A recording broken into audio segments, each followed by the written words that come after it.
Alrighty, hello. Let's see, what is today? Today is Tuesday, October 13th, 2020. Alrighty, hello. Uh, My name is Graham from Type What, and I'm on a mission to find a cure for type 1 diabetes so it is no longer a life sentence. I'm out here basking in a little bit of the morning sun here as part of my treatment of getting natural sunlight. So please excuse the exposed neck that you can see in the video here. But I'm killing two birds with one stone, trying to be very efficient with my time. All right. So in this video, we are going to cover the Paleomedicina. That's the clinic in Hungary that does the Paleolithic ketogenic diet, PKD. And they gave me an official 2-week review summary. And so I'm going to go over that today, as well as our experiments. So we're going to start with our experiments to keep a good log of that. Now, I did add a couple things here, guys. I added something called the beamer. If you don't know what the beamer is, I'm going to have to explain that in a different video just for time reasons. But basically, it helps with your microcirculation, which leads to a number of health benefits. And so I've been beaming actually a lot more than I've been logging the beaming. So I just added today and yesterday because I have been doing it in the mornings the last couple days. So let me first get my colors so it's easier for me to navigate. So first of all, our energy for yesterday. Let's log our energy. So yesterday, I felt really good all day, I think.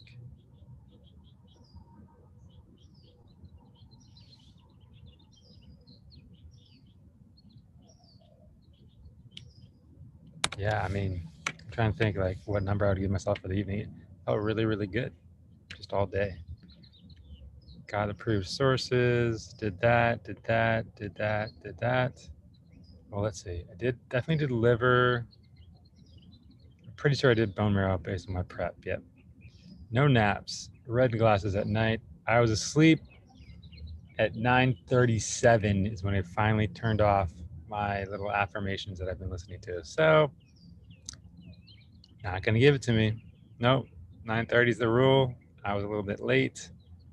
I spent a little bit extra time talking and making some notes at the end of the night when I shouldn't have, and it hit me. So I got my stretch in though. My hydration was on point all day.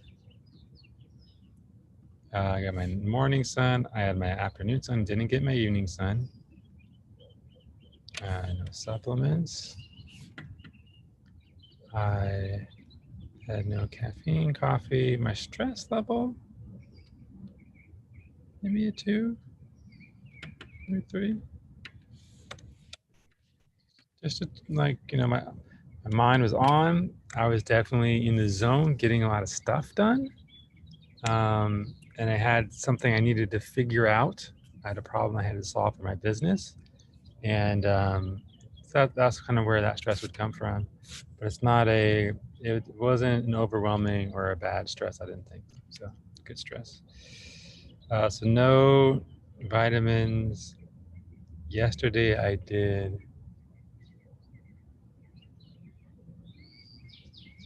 don't remember if I did silver in the morning. I know I did today. So I'm going to start doing silver liquid and silver liquid orally, and then silver liquid nasally. Is that how you say it? Based on some of those the Zydo results and some other things. I just want to help myself detox and get rid of any of those bacterial infections, virus infections, fungus, and mold. So I'm going to be doing that AM and PM. That's my target. I didn't do my diffuser. I had no illness. I did have a tickle in my throat in the middle of the night, but it went away. So I think it was more of a dry throat, but I don't think it was a real thing, a real illness. So I'm gonna leave it at that. And do you have numbers for today? Numbers for today are 65, 7.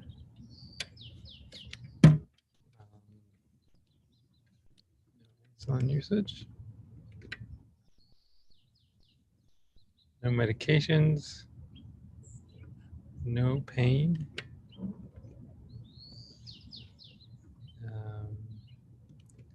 No BMs.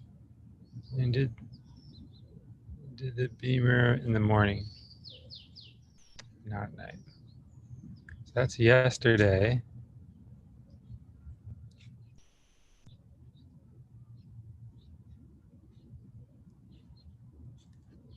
Today I did Wim Hof. I tried a number of different breathing exercises, and Wim Hof is my favorite. So I did Wim Hof. I did one round of the breathing right before my meditation this morning, before I watched the sunrise. Really good, really good. Really enjoyed that. I did these. That.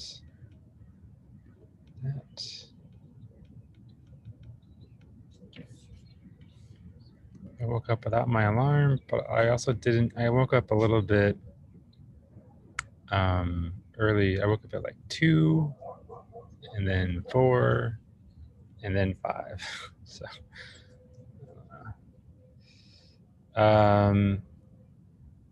So my quality of sleep would be probably more, like I said. Other than that, I slept pretty good. And then waking up a couple times. It's weird when you're scheduled. Oh, I'm getting to the shade. Gotta move.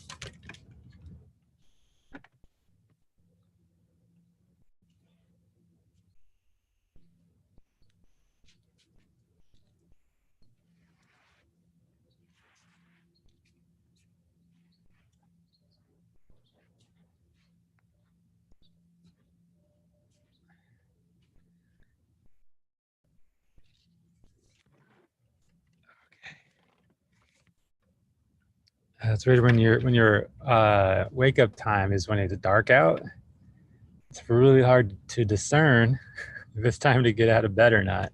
So you kind of have to check the clock, especially with me when my mind will sometimes wake up a little bit. I don't know if it's just coming out for a little bit and ready to go back, or if I'm waking up to get all the way up. So, yeah, so let's see. I did get, it's 7.5 because it was like 5:30. Kind of went in and out of sleep after I noticed it was 5. But I would say I was mostly awake, so I would give it 7.5.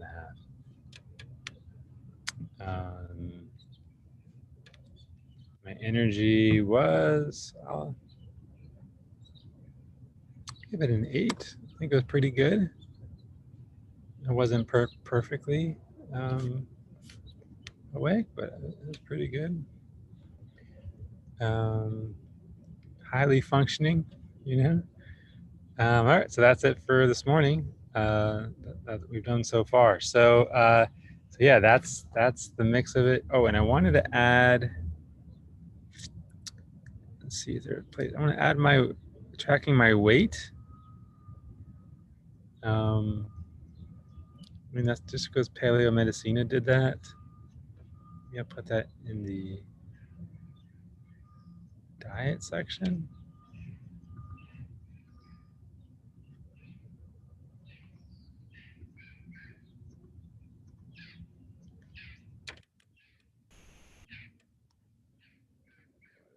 Just put it below. Just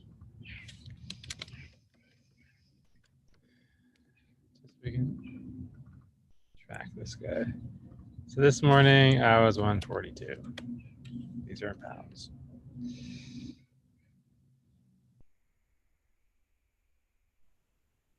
And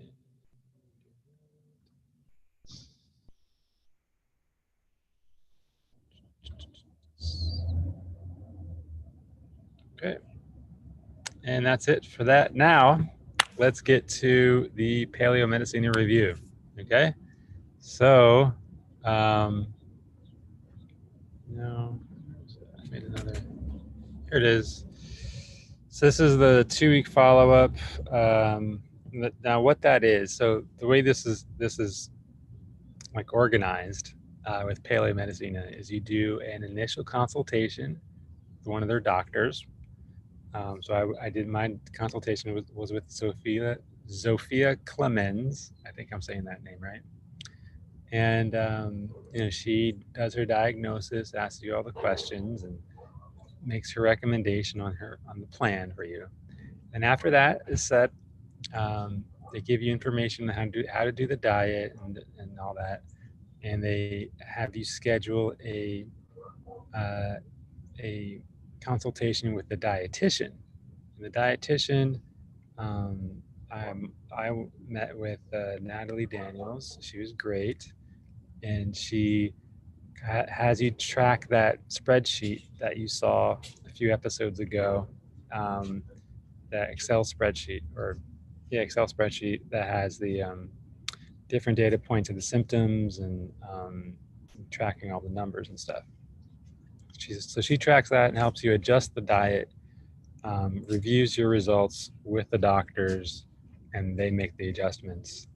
And so yeah, that's how it goes.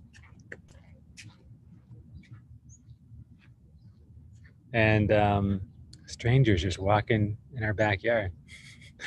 And so then they do that for 2 weeks. They track you for 2 weeks, and then I guess this is their kind of summary of what happened. And so that's kind of what the context for what we're looking at. So over 2 weeks, the follow-up program has ended thanks to your adherence and cooperation. This time of work together brought positive achievement. Below I summarize the major ones. We decreased our blood glucose levels, and in the second part, you were in the target range for glucose. In parallel, you have been increasing blood ketones. During the 2 weeks, you continuously decreased weight altogether by 2 kilograms.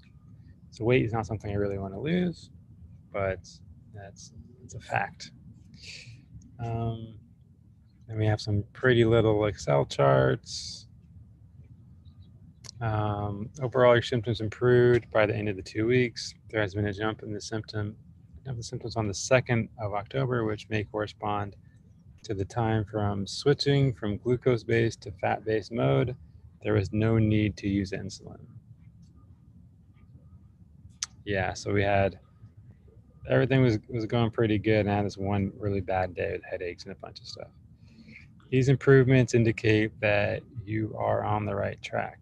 So the suggestions going forward do not change. The major clues to follow have not changed.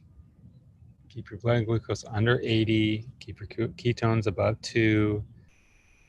Go on with weight loss and or keep your ideal weight once reached. Your current weight is now normal. Losing a few more kilograms in the future is still regarded as normal, which is crazy to me because I feel like I'm super light.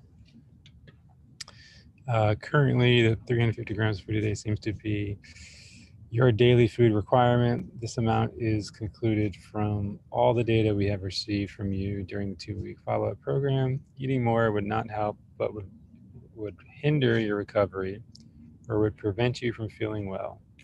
Please note, now I'm glad they put that because I kind of want to eat more. Please note that later on, your food requirement may change. In the long run, you have to go with your hunger, but in order to do so, you have to recognize your real hunger. And that is a real thing, like especially on this diet where it's just so few, grams of food eaten. It really helps you because you're kind of like fasting, right? And so there is a distinction between a real hunger and a craving, and knowing that is important. It's a stronger feeling, to describe it simply. A craving is like you smell something, like, oh, I could eat that. That would taste good. you know, or that would make me feel good, this and that. But hunger is like, yo, you need to eat.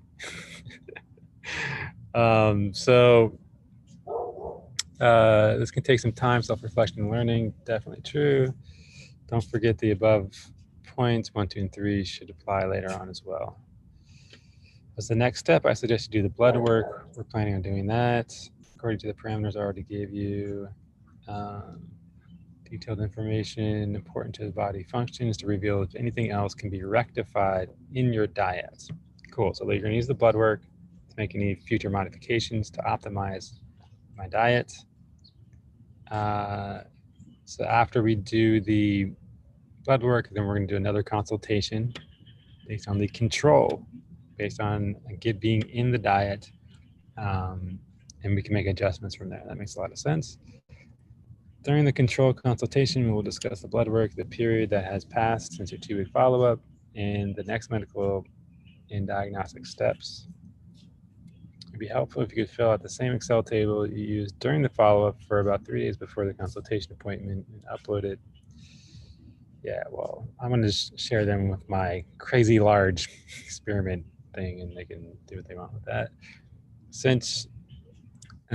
Because I added all the markers that they wanted to track too, I think. I'll double check and I'll make sure. Since our schedule is very strict, we're not able to accept further reply. We'll be able to give you proper feedback on the blood work and your symptoms only during the control consultation. Okay, so that's pretty much what it is. So getting the blood work and scheduling the consult are the next steps. So I've already scheduled my consultation with my regular endocrinologist for November 16th. I need to double check that we're getting the right blood work. I'm gonna try to group in my blood work for City of Hope and Paleomedicina in the same group. And hopefully I can get that done soon. So according to Paleomedicina, I can do that this week. So I'm gonna try to get it done as soon as possible. And we'll go from there, guys. So that is the updates, the 2-week summary of the Paleomedicina PKD experiment here that we're doing. And we made the adjustments to my body. Now when we have some like external measurements, we're gonna get some internal measurements with the blood work, and then we'll get some more information on how to keep going. All right, so that's it for Type What. This is Tuesday, October 13th, 2020, the daily log and the updates, the day in the life, finding a cure for type 1 diabetes so we can find a repeatable, easily accessible cure for everybody, and making type 1 diabetes no longer a life sentence. If you want to follow my journey, or you don't want to miss out on any of the information that I give, go ahead and subscribe to the channel now so you don't miss out. And if you have any questions or comments, leave them in the comments. I'm going to commit to checking them, at least all of my comments, once a week as time permits. And we will go from there together. We're going to get this done a lot faster. So I encourage you to ask your questions and contribute to ideas, feedback, and all that stuff, and how I can be doing this better, because together we're just going to get it all done faster. All right, let's go find that cure, guys. Take care. Bye-bye.